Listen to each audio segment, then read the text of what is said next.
Et qu'on réfléchisse à comment anticiper d'éventuelles difficultés du chef d'entreprise liées à sa famille ou à son contexte familial et professionnel.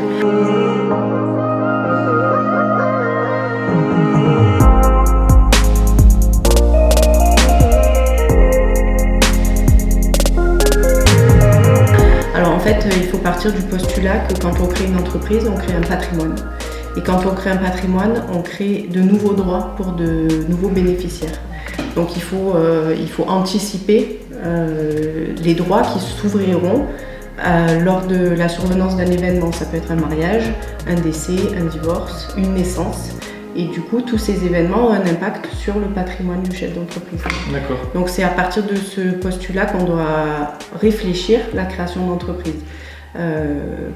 Si je veux créer mon entreprise, je ne dois pas juste me dire quelle activité je vais exercer, sous quelle forme juridique et m'arrêter là.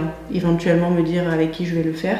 Je dois aller beaucoup plus loin en fait et je dois réfléchir à quelle est ma situation personnelle aujourd'hui, quelle pourra être ma situation demain.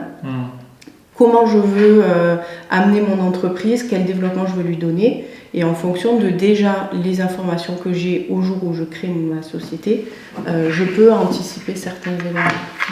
Et ensuite, quand je sais qu'un événement va se produire, par exemple, j'envisage de me marier. Avant de me marier, je reprends mes statuts, je reprends mon patrimoine professionnel et j'analyse pour voir s'il est adapté à ce que je veux aujourd'hui, au moment où je me marie, alors que ma société, je l'ai peut-être créée il y a 10 ans et je n'avais pas les mêmes attentes. Et c'est pareil quand on veut avoir des enfants. Je veux avoir des enfants, pour la transmission, est-ce que j'ai l'intention de leur transmettre ma société, auquel cas je peux d'ores et déjà penser à un démembrement de part, tu vois, voilà. Donc ça, c'est des éléments qui sont trop souvent oubliés quand on crée son entreprise, parce que quand on crée son entreprise, on a souvent la tête dans le guidon et on n'attend qu'une chose, c'est de pouvoir commencer son activité.